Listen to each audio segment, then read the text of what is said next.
agnostics, long-haired weirdos, short-haired weirdos, vandals, hooligans. The government, hug the government, love the government, hug the government, love the government. Welcome to The Politics Guys, a place for bipartisan, rational, and civil debate on American politics and policy. I'm Trey Orndorff, a political scientist at Oklahoma Christian University, and I'm joined by the professor of law at Chase Law School, Ken Ken. Ken, welcome to The Politics Guys. Thanks, Trey. It's great to be back. Well, this week we're doing things a heck of a lot different. So I'm going to set some things up because to begin with, Ken, right now it's Wednesday, June 29th, which that's really bizarre because it's a whole lot earlier than we normally do the show. But for listeners, just so you understand what's going on, the reason for this is relatively simple. I've got to have a surgery, my 11th, for fistulizing Crohn's disease on Thursday. So as some listeners might know, I've had a number of autoimmune diseases that have cropped up in my life, including total body alopecia. But the big one that has caused me some problems has always been fistulizing Crohn's. So things are a lot better, and I appreciate it that many of you have in the past reached out about that. But as somebody who's chronically ill and disabled, my idea of normal isn't necessarily what everybody else's is. And so this is normal, but just not what you might necessarily hope for overall. So anyway, because of that, we're recording the show earlier than we normally would. We're going to be doing this again. We're doing this right now on Wednesday. So what we're going to do is going to look just a little bit than what we have done in other shows, because this is a delayed show. We don't normally do delayed shows.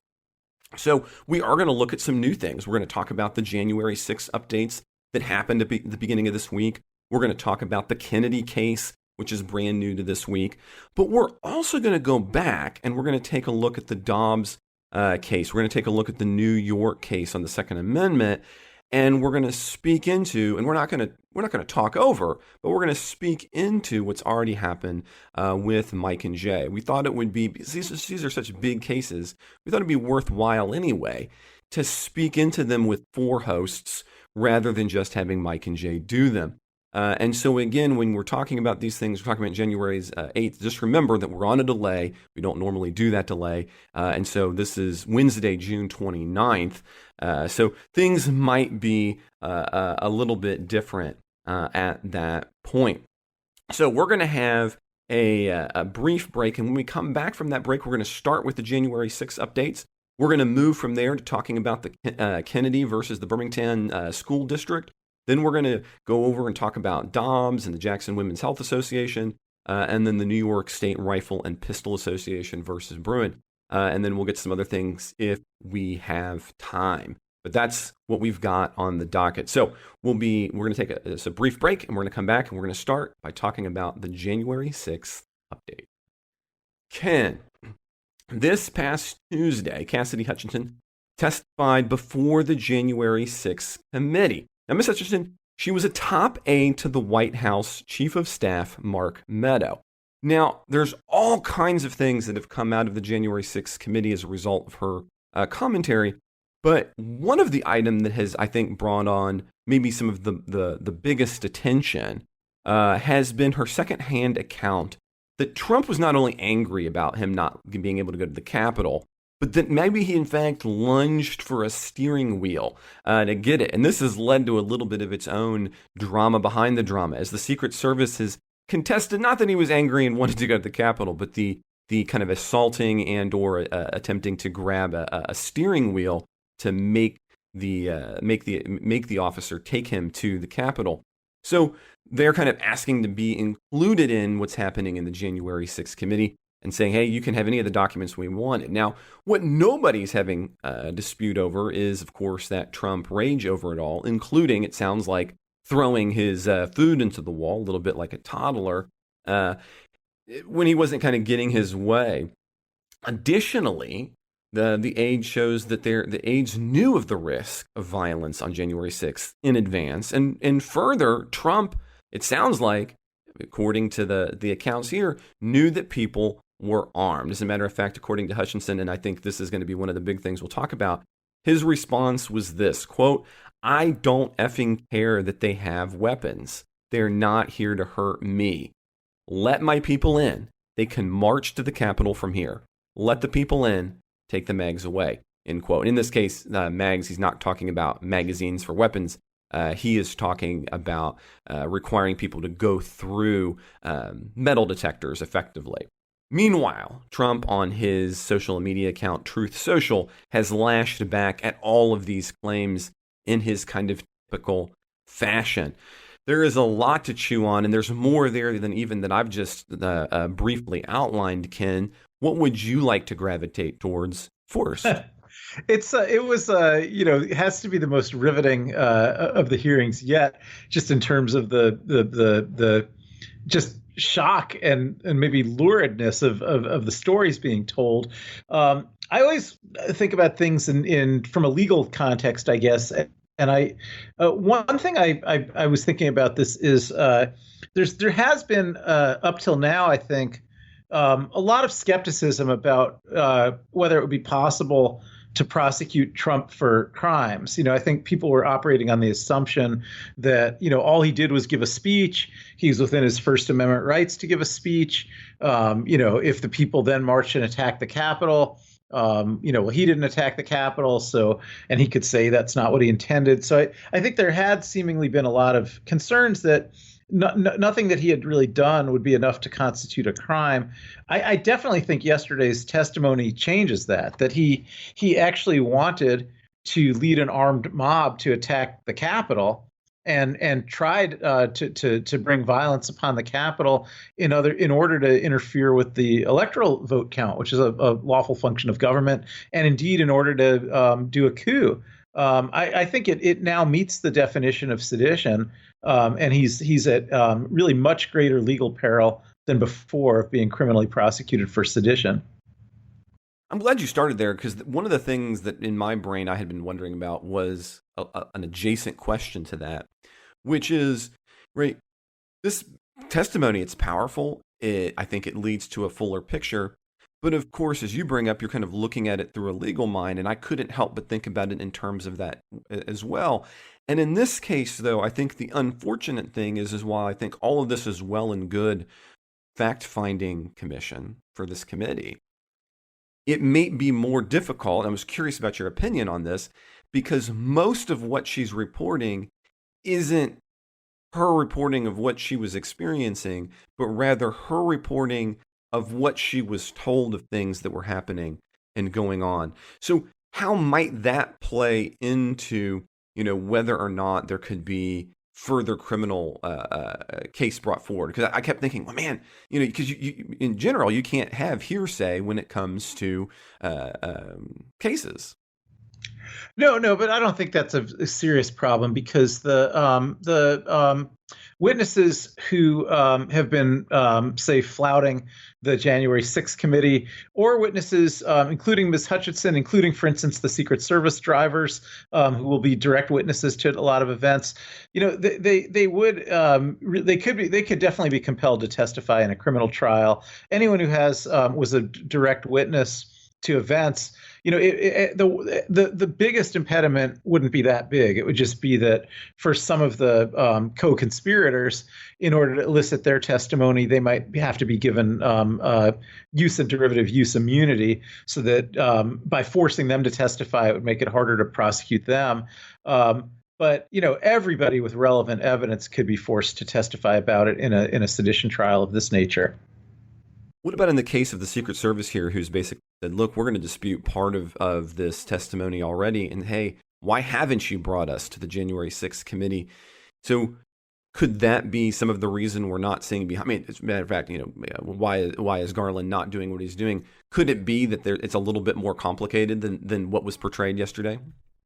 Yeah, well, I mean, if the investigation shows that the facts portrayed yesterday are not accurate, then there wouldn't be a sedition prosecution. So I'm kind of going on the assumption that the story we heard yesterday was accurate in its essentials, and that your question was about, how could that be proved?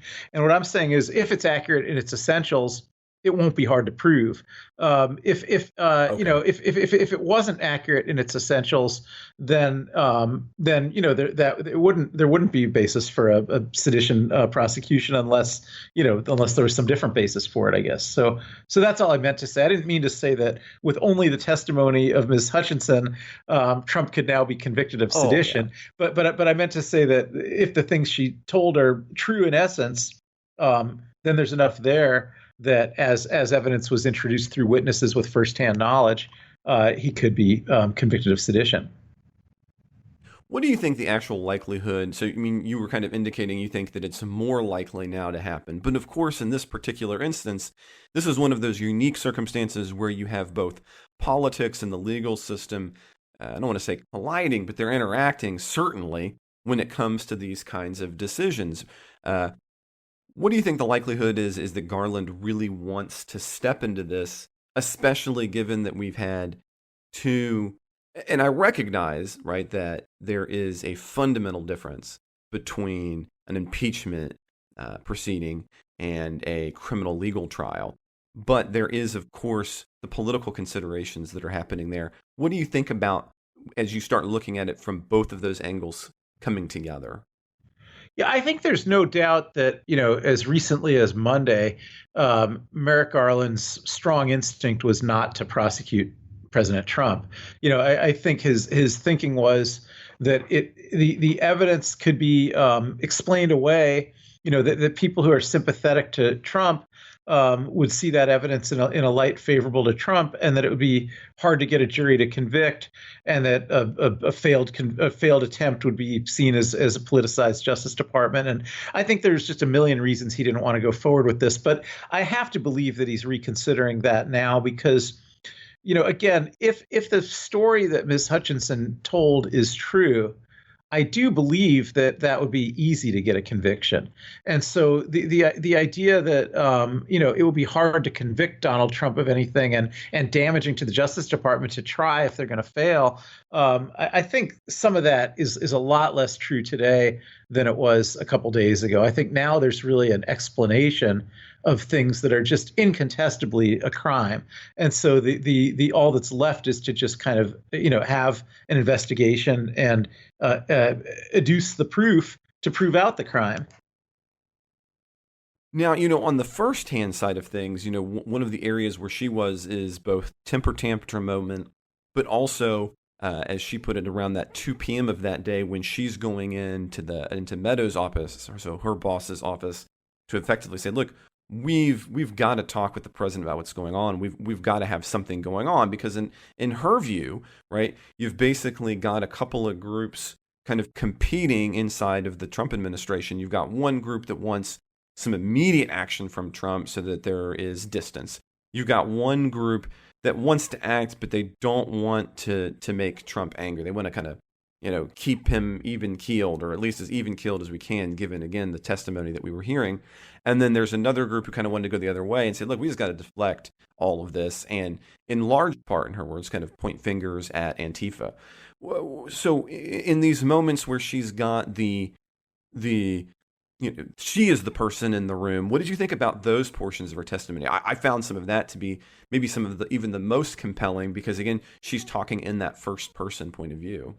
Yeah, and it actually begins on January 5th because she testified that she was in the room, the night before January 6th when Trump instructed Mark Meadows to be in touch with Roger Stone and Michael Flynn about what was going to happen on January 6th, and that Stone in particular seems like the thing that his role in this would have been that he was the conduit to the domestic terrorist groups, the Oath Keepers and the Proud Boys.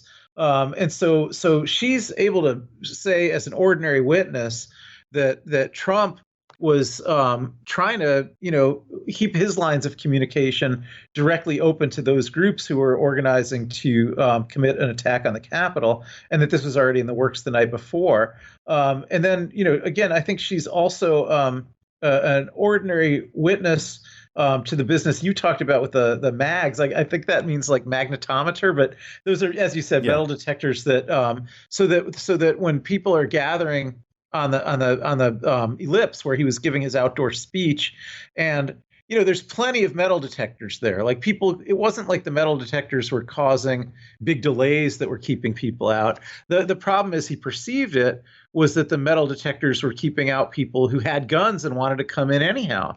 And that was the problem with him, is that he wanted people there who were armed, and he wanted them there armed because he thought they wouldn't attack him, and that he would like to lead an armed march on the Capitol.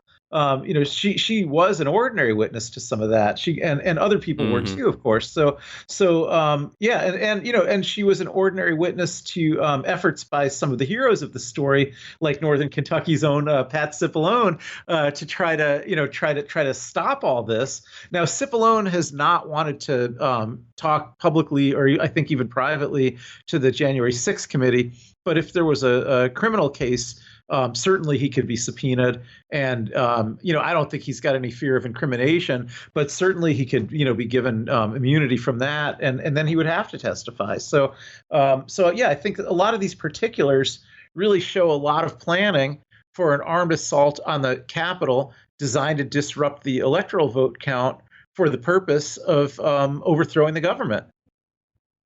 As a matter of fact, so let's go back to Cipollone, because that's one of the other powerful points of her testimony. According to her, he says something needs to be done or people are going to die and the blood's going to be on your effing hands. And in response to this, what Meadows is saying is, look, you've heard it. You know what's going on. He thinks Mike, meaning Mike Pence, deserves it. So in other words, not only do I want him to have it, but then look, I want him to get hurt. I want. It's not even an implication. The straightforward purpose is to say, look, I want them to be down there. I want them to more than just scare him. I want them to get him. Yeah, and of course, this besides how awful that is, the significance of that to the crime of sedition is that this would be in order to prevent Mike Pence from presiding over the electoral vote count, which is his constitutional responsibility, right? If he gets killed or maimed, then he won't be able to preside over the electoral vote count, and so that will be a way of using violence to overthrow the government. And so yeah, it's really it's very classic in terms of you couldn't have facts that better fit that crime of sedition. Yeah, I mean, even close Trumpers who have talked with the January 6th committee. So, for example, Lindsey Graham talked about him just being unhinged at this juncture. You couldn't get near him. So, obviously, you're saying you think that as of Tuesday, there's a higher likelihood that you're going to have a prosecution move forward. But what do you think of Trump? I think it switched from a negative, from below 50-50 to above 50-50. I think that happened on Tuesday. How does this may or may not interact with the upcoming likelihood of Trump running for the presidency again? Specifically, since, as we were talking about earlier, this interaction between the politics and the law of it. Having a ongoing investigation of a candidate of this type would be unprecedented. Now, that's not to say that one not ought to do it, but it would certainly some unique political reality. So, looking forward, what do you think about that? Yeah, well, I mean, I think if he's going to be indicted, he would be indicted, in 2023, most likely. So that would mean it would happen before the beginning of the primary season in 2024. So if he's actually under indictment for this crime, I think it's not feasible that he could become the nominee. That doesn't mean he's not going to throw his hat in the ring, and he derives a lot of financial advantage from throwing his hat in the ring, even if he doesn't think he's going to be the nominee. But I think I don't see that there's a path for somebody who's under indictment for sedition to be able to win a Republican primary. At least in enough states to actually become the nominee. So that leads to this next political question, and I've been thinking about this carefully as well.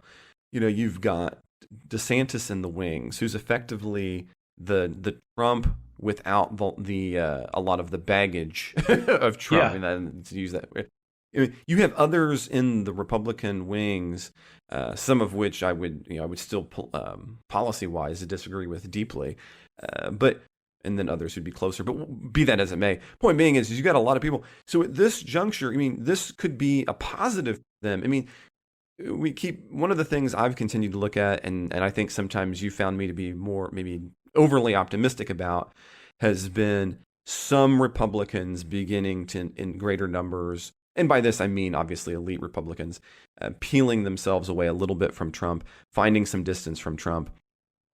I mean, this might accelerate that, especially if, as you think, that there's a higher likelihood for an indictment. So might this start to change the calculus? I mean, because, for example, if I was DeSantis, I'm certainly hoping to have an opportunity to run.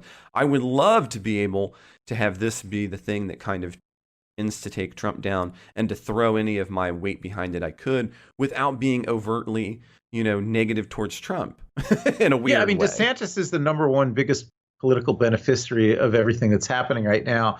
And I think he is the front runner for the nomination. I don't think Trump's the front runner for the nomination. And I think DeSantis has been, distancing himself from Trump, a bit, not on policy issues, but just, on Trump the person. He's really been, DeSantis has been sort of standing for a brand of Trumpism on the policy level, but without all the craziness and without all the overt criminality, but with the same kind of extremely populist, and I would say kind of far right, sort of political ideas. So I think he's poised to inherit Trump's base, to take that base away from Trump and to dominate the Republican Party politics. But I don't see that as a move back towards, the Romney or McCain type Republicans. I just think, DeSantis is much more from the Trump wing of the party than from the Romney or McCain wing of the party. What about in terms of Mike Pence? One of the arguments I made the last time we were on the show, we did a little bit on January 6th, and I talked about how I saw a lot of that as being it was the Mike Pence show, and for good potential reason, right? Because of what he does, he's not willing to leave. That doesn't necessarily, mean that everything he's done is hunky-dory, so I'm not trying to say that. But it does give him a really positive view. As this continues to hurt Trump, he will continue to be in the news in a positive way, and he's going to continue to be in the face of the guy who wanted to be the strong man, right? Like, I'm the big man who's going to do the great things, Trump. He's the guy who actually admittedly stands up to a bunch of violence and says, no, I'm not going to leave. And we're going to finish my constitutional duties. So as you go after Trump, no matter how unbiased or neutral you want to be, you can't help but give Pence a lot of credit and therefore a lot of attention. How do you think that might interact as we move forward? I mean, obviously, DeSantis. What about for Mike Pence? I think Mike Pence conducted himself through this episode with courage and patriotism. And it certainly, I didn't have much use for him before that, and it certainly raised his stock in my eyes. But I don't think there's a political constituency for him. I really think the balance of weight within the Republican Party is going to line up behind DeSantis. They really want, that kind of belligerent populist Republican. There's not enough Republicans who, would line up with Pence, I think. And yet I don't think he really has any appeal either to independents or Democrats, because he comes so much from the kind of Christian social conservative wing of the Republican Party, which is the most anathema to Democrats and independents. I don't think there's really any way to patch up those differences. Yeah, as a matter of fact, I mean, as we continue to talk about Supreme Court cases, that might be the case. But the other possibility, of course, is, I mean, at this juncture, a lot of that social conservatism that might have been a negative among some might not matter as much in some ways, right? Like, but maybe I'm wrong about it. Maybe we should put a pause on that before we get to some of the court cases. Anything else you think? On that point, I actually want to stick with that. Someone like a Liz Cheney. Okay. Yeah. I think someone like a Liz Cheney, who in some ways you could look at her as being a similar figure to Pence, right? She was, a Republican right at the core of the Republican leadership. She is continuing to demonstrate, just tremendous courage and patriotism through all this. And it's turned a lot of Republicans against her. And she's being primaried, and she's probably not the favorite in her own primary. She, I think, has much more of a chance than Pence of picking up votes from Democrats and independents who appreciate what she's been doing. Even though you could say that they both conducted themselves well through the January 6th, but I think Pence is just still too odious of a figure to Democrats and moderates, because he was sort of the poster boy for I'm going to go ahead and say anti-gay bigotry, and he hasn't renounced that, and things like that. I think just really still make him a figure that can't really be accepted outside his base. Whereas, Liz Cheney was never exactly associated with that kind of thing. Probably the worst rap on her would have been, from a Democratic side, would have been that she's a real war hawk. And I think Democratic thinking on that has changed. Democrats are, probably at least as likely as Republicans to support, military action in Ukraine and that kind of thing now. So, I think being a war hawk isn't as much of a stain for Democrats as it used to be. And I actually do think a lot of Wyoming Democrats will vote for Liz Cheney, both in her primary, which has crossover votings, and in the general if she gets there. They may not even run a candidate against her. But I just don't see Pence achieving that level. The one last thing on January 6th, separate from that, is I'm going to take a victory lap here and say, that we all had discussions, you, me, Mike, and Jay, about whether it was better for the January 6th committee to be a partisan committee or a bipartisan committee. And I think, I'm willing to declare victory at this point and say I was obviously correct, that this committee is doing work that's extremely good. It's relying 100% on Republicans for witnesses, and it is bringing out a lot. And the stuff that it's bringing out is pretty much true. And I think nothing like that could have possibly have happened if it had been, if the Jim Jordans of the world had been allowed to be on this committee. Well, I always like it when we can kind of, lay down the gauntlet to the other hosts potentially. Yeah. But no, in this case, that was you. That was you. I was all fired up. It was partisan, and I think you guys all thought, not you as much, really. It was really Jay and Mike more, I think, who thought it couldn't have credibility unless Kevin McCarthy picked half the members. I'll be honest. I don't want to toot my own horn on this one. I was just deeply undecided. I wasn't sure what I wasn't sure I could see around the corner of what that impact would be. So on that one, I think you're right. I think you kind of had Mike and Jay on one side saying, "Look, this is going to make it terrible." You were on the other side saying, "This is going to make it great," and I was kind of sitting there thinking, "I don't know."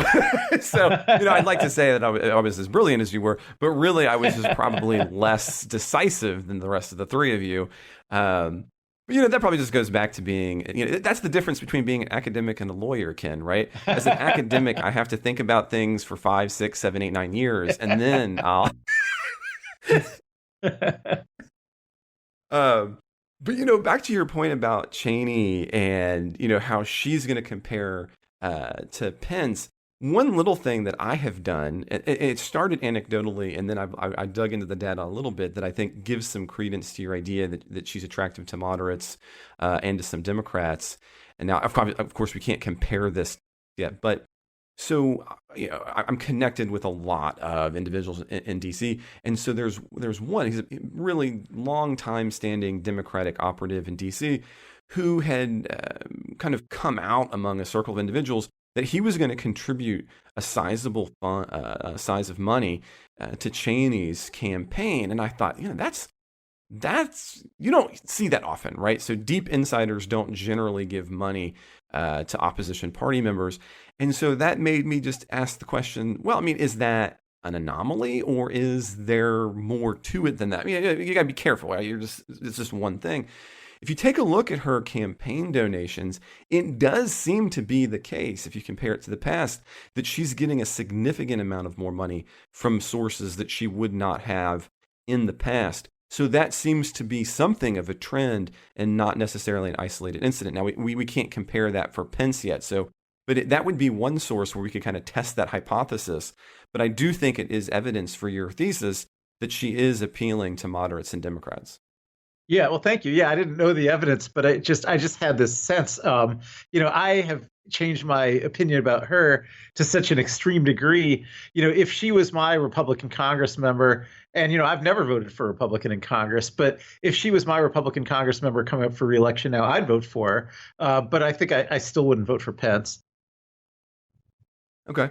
Yeah, and that's always, who would we ourselves vote for? Now, and in full disclosure, I have actually voted for almost every party that exists at some juncture or another. But in all fairness, though, I have lived many places, which changes things, a little bit.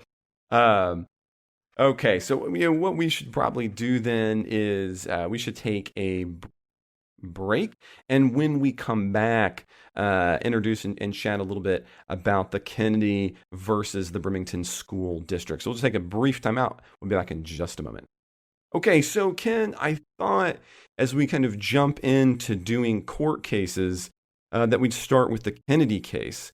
But now, in a large way, we don't want to miss out on something that had happened today, again, Wednesday, because we found out today, Breyer announced that the last of the decisions are coming tomorrow, Thursday, June 30th.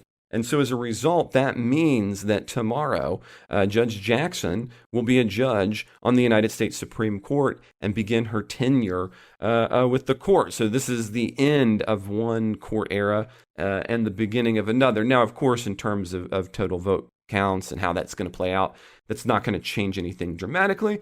But you never know. The way individual justices rule can be surprising sometimes.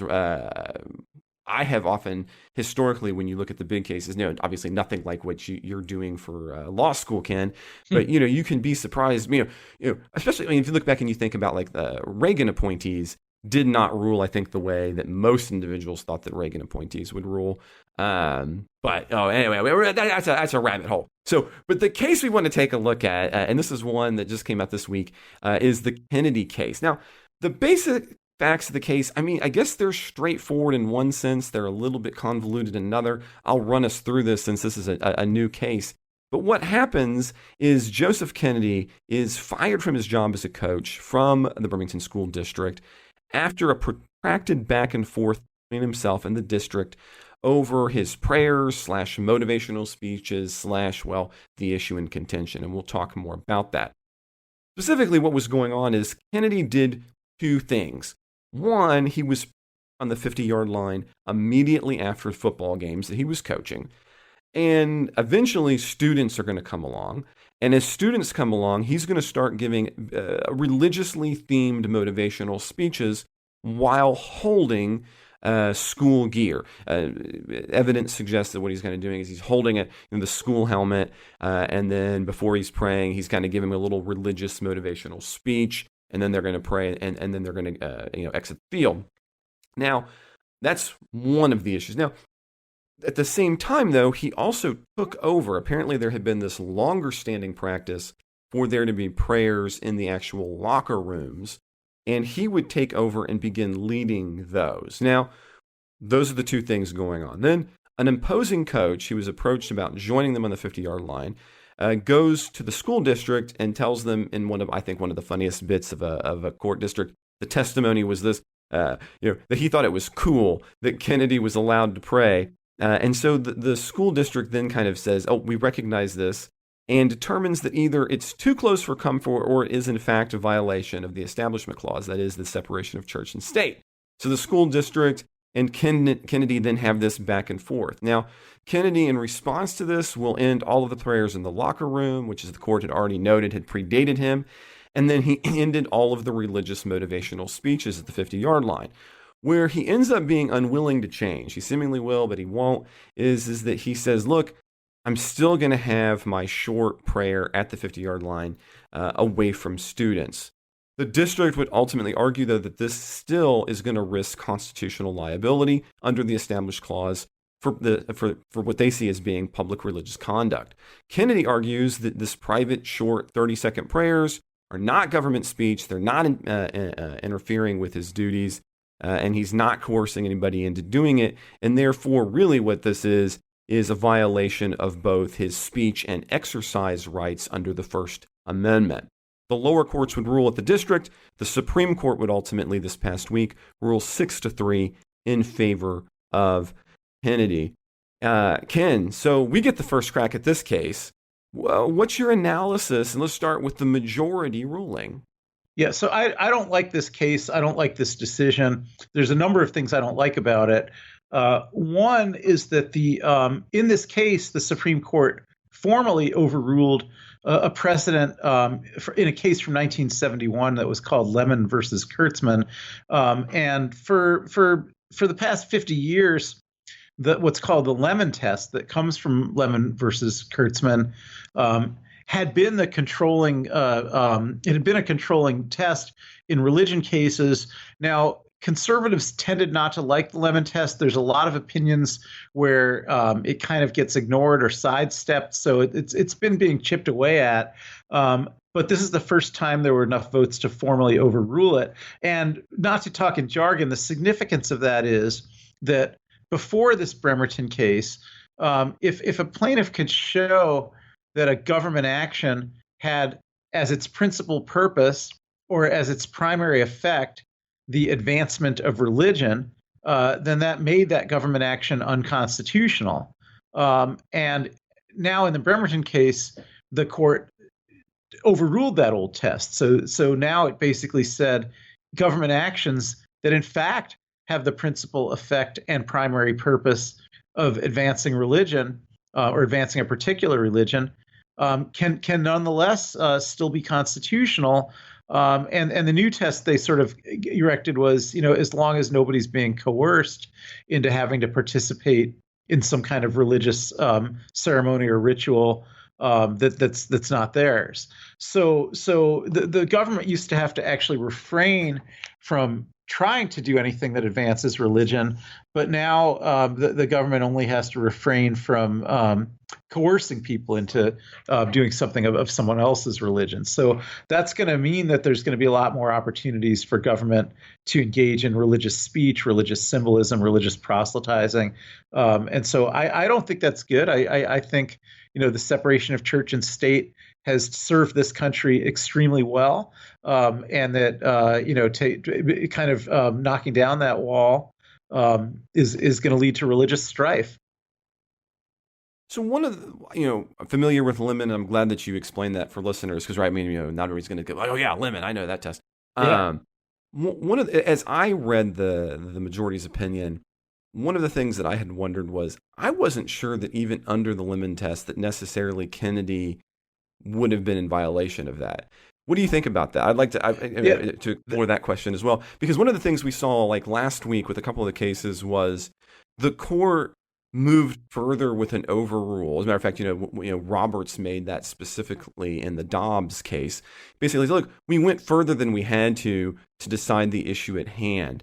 And so when I looked at the facts of the case, one of the questions I had was, I thought that maybe he would still have been okay under the Lemon test, but the court then goes, that step further. So what if they had not undone the principal holding, if not the entirety of Lemon, but still held for Kennedy? Because I think there is, in fact, room for that.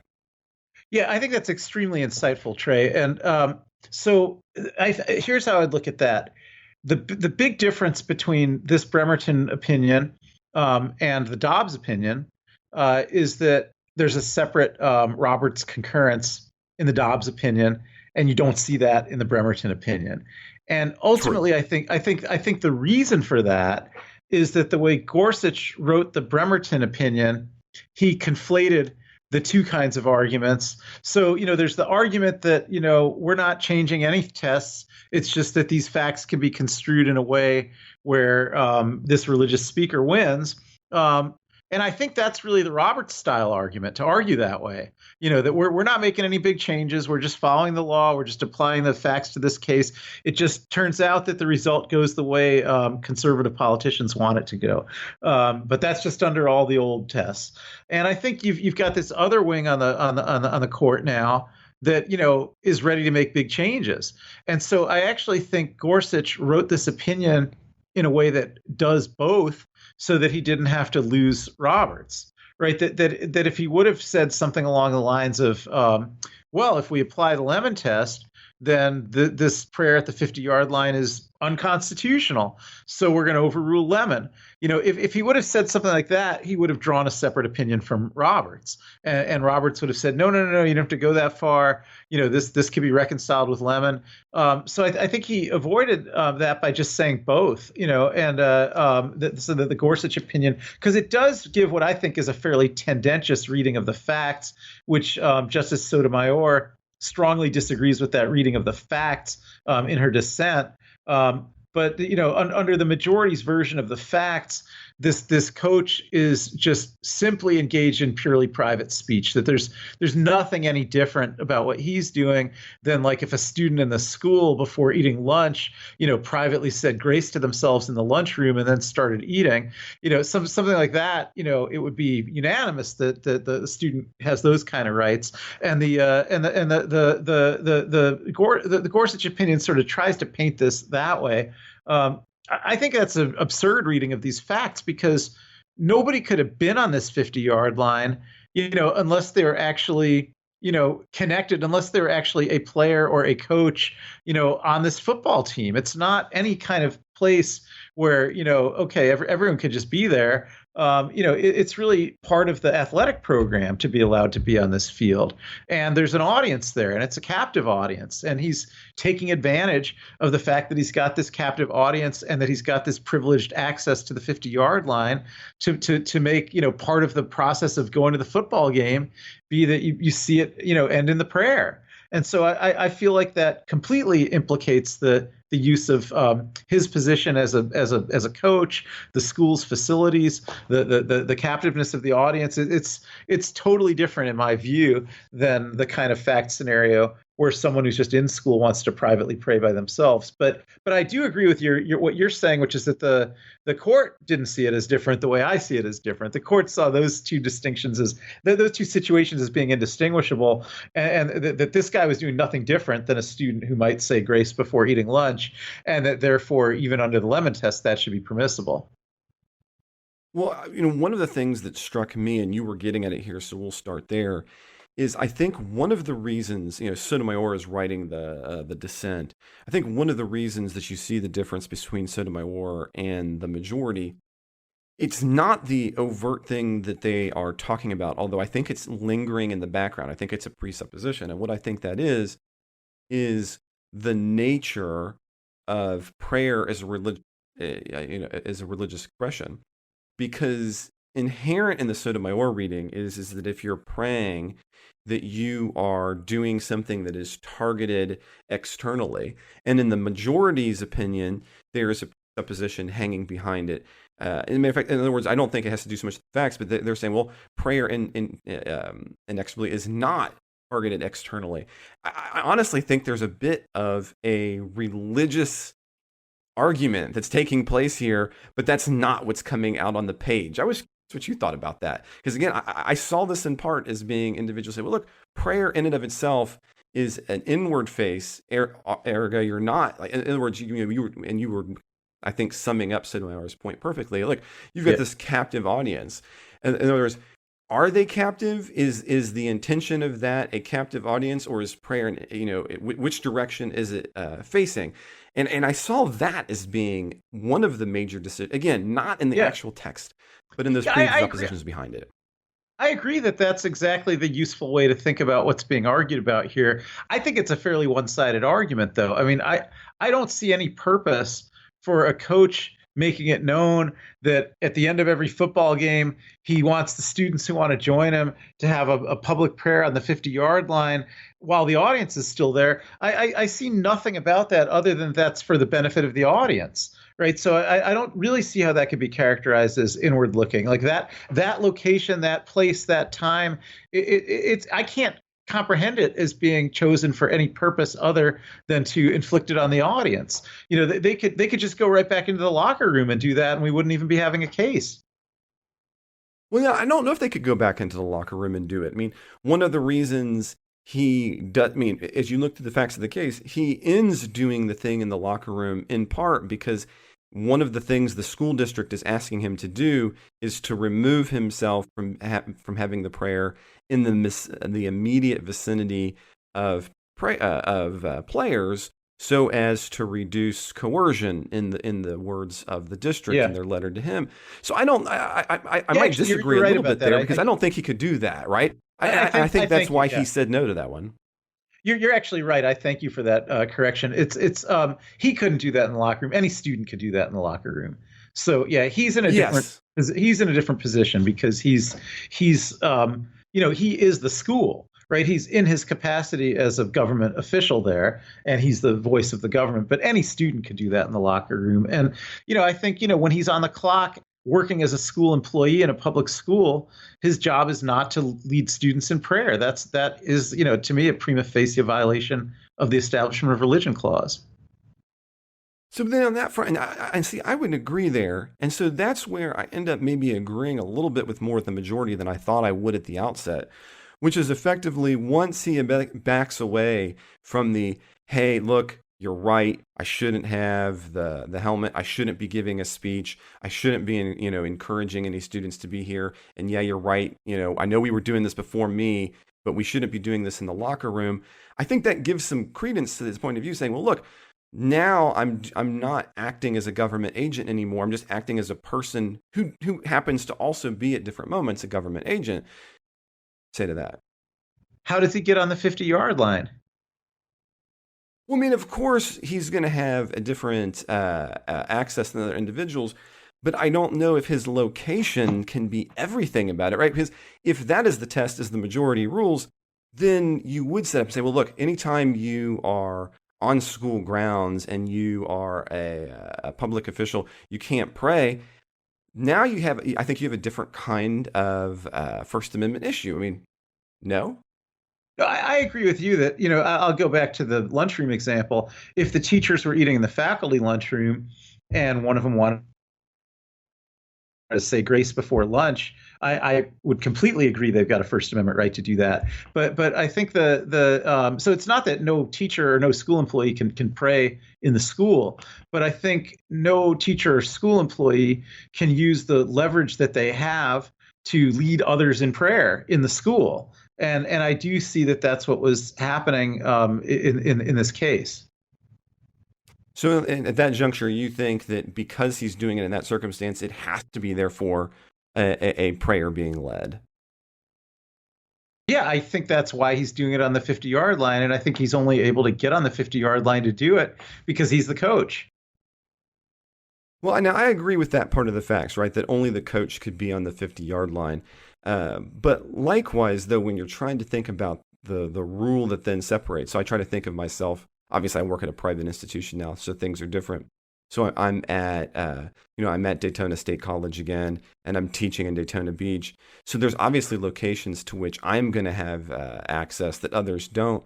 So I mean, maybe I open myself up for a lawsuit here, but here, so be it. We'll go forward, right? So one of the things that I would do is before the beginning of semesters, I would actually go into classrooms and pray in those classrooms specifically for the students who were going to be there and for myself and what was going on. Before anybody else could have had access, right? So I'm doing something in a location that other people would not necessarily have access to. And I'm doing that, though, in part because the location is tied up in what I'm doing and who I am, and it's also tied up in my religion. Now, obviously, there's no students there at that juncture. That's part of the reason I'm doing it before the semester starts. But I would wonder, though, if your test all centers around location, wouldn't that then stop that kind of potential behavior? In other words, if you say, look, if you have access to a location that others don't have access to, and you then pray, and now you violated the Establishment Clause, that doesn't seem like a great necessary test. And again, I think that's one of the things the majority makes clear in their opinion as well. Again, I don't agree with all of it, but I found that part compelling. There on page 18. Yeah, I was using that issue of location as a fact that was relevant in this case, but not as a test. My test would be the Lemon test, right? The Lemon test would be, does this government action have the principal purpose or primary effect of advancing religion? Now, if you are alone in a room, you're not, there's no effect of advancing religion on anyone. You're just exercising your own religion. If you're making a spectacle of having a prayer on the 50-yard line at the end of a game when the stadium is still full and students are joining you, then I do believe the principal purpose and primary effect of doing that is to advance religion. So, location does play a role, especially in judging primary effect, but it's not part of the test. The test is whether the principal purpose or primary effect of the government action is to advance religion. And that was the test for 50 years until this case. Now, another piece of what the majority is going to go into, and this is going to be another piece where Sotomayor is going to explicitly disagree, and that is they bring up and talk about Tinker. Now, for those who aren't familiar, Tinker is the case in Tinker de Des Moines, 69, and in 1969, arguing effectively that students in this case had the right, they were doing armbands, black armbands to protest the Vietnam War. And what the court would hold that would be unique is that students would be able to have, they could violate potentially school policy if that policy was infringing on their free speech right. And importantly, what Tinker says is that students and teachers, they don't shed their constitutional rights at the schoolhouse gate.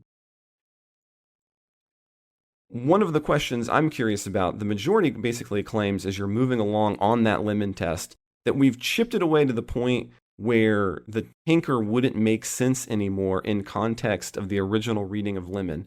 What's your take on that?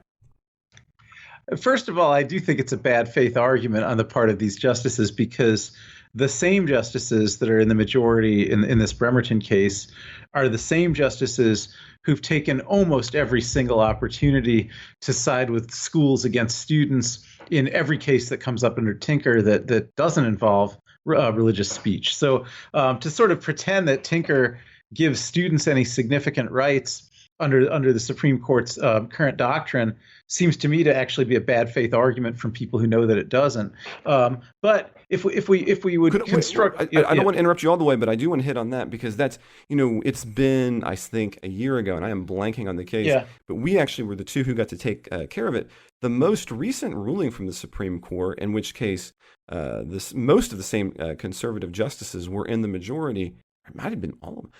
I don't remember exactly the ruling breakdown, Ken. Right. But remember the cheerleader. Yeah, of course. Yeah. The cheerleader case with on social media flipping the bird, and they sided with her in that case. And they sided with her. The most recent, and that was a Tinker. It wasn't a Tinker claim. It's the most recent case involving student speech, and it did side with the student, but on the primary ground.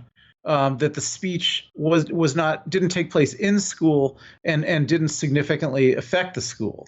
So for speech that would take place in school or that would significantly affect the school, the rule that they announced would have gone the other way. So the basic post-Tinker line of cases that any kind of student speech that takes place in the school building, or even on a school field trip or something like that, as was happened in one of the cases where they're outside the building.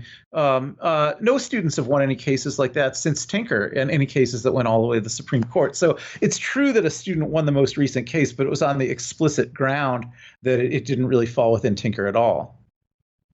Now, this is one I don't know, and I'm just going to ask you because I'm curious about it. Maybe listeners will be as well. What would be one of the more recent cases on students where they lost? Because that's not one that I'm familiar with. So I'll give you a litany. I mentioned the one that was on a field trip. The facts of this one are hilarious. It's a case called Frazier versus Morse, and it takes place in Juneau, Alaska. And the thing that's going on in Juneau, Alaska that day is that the Olympic torch, which travels around the whole world for 4 years between Olympics, is going to pass through Juneau.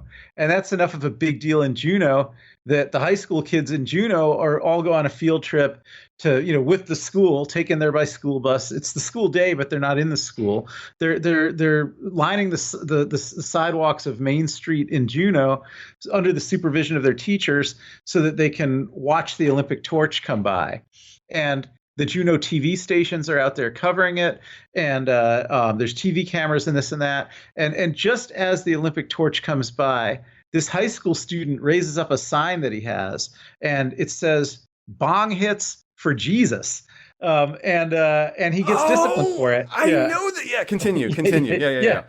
so he gets suspended from school. So he takes his case all the way to the Supreme Court on a tinker theory. And he says, look, we weren't in the school. We were out on Main Street.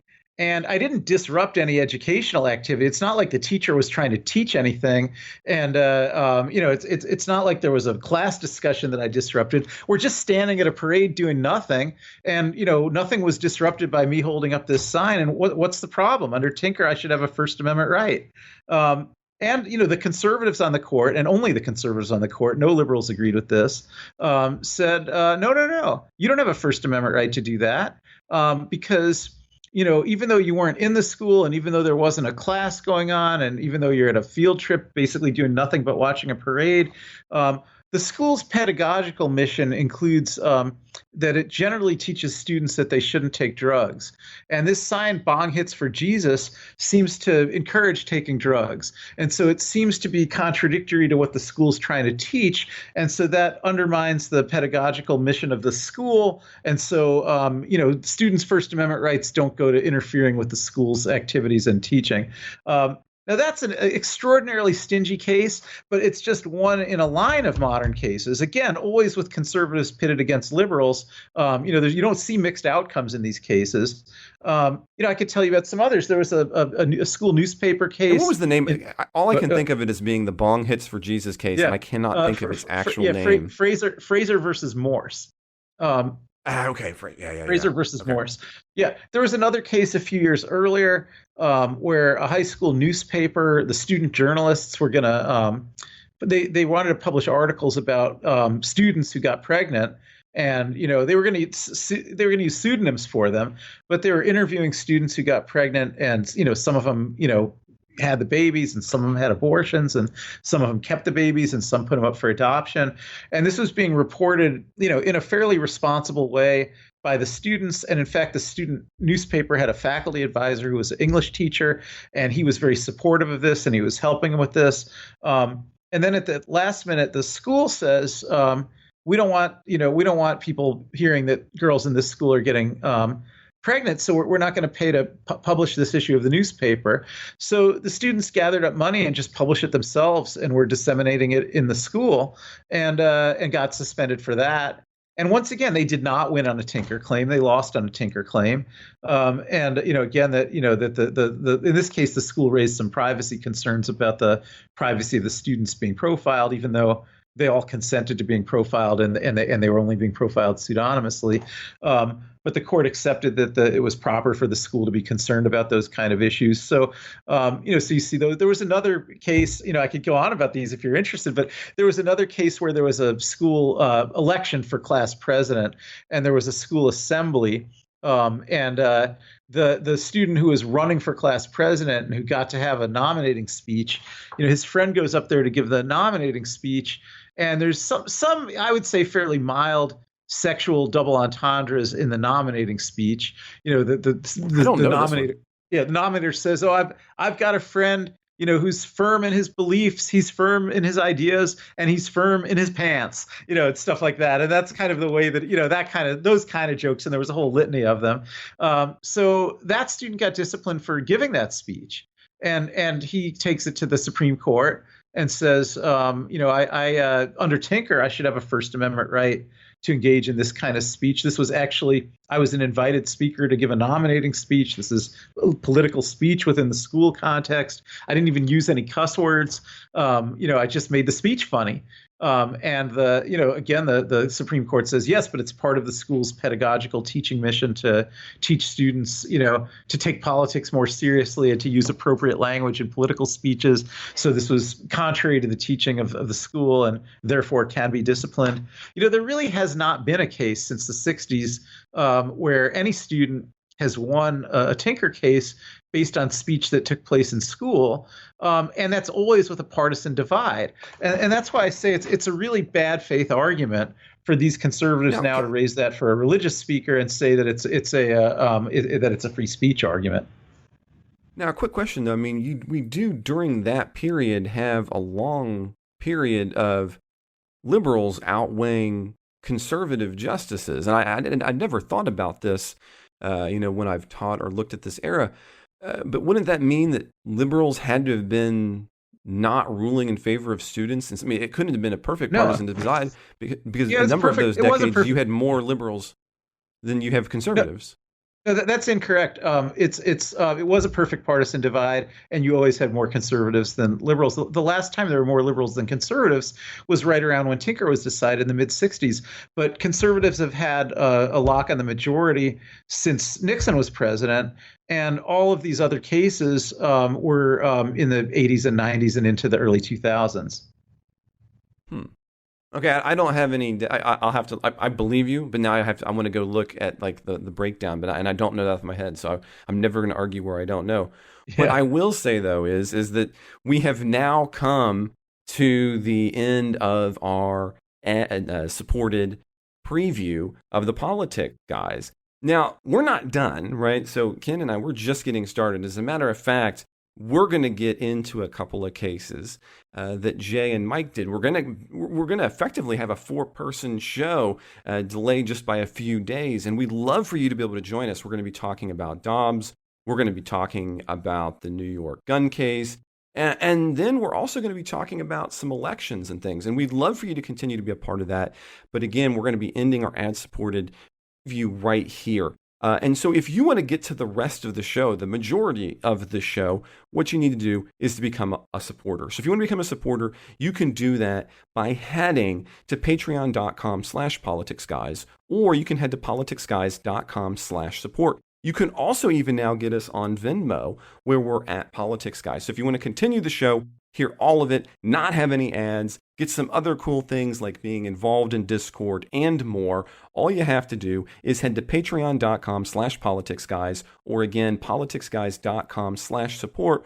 Or if you just like, tagging while you're giving money, you can always go to Venmo, where we're at Politics Guys.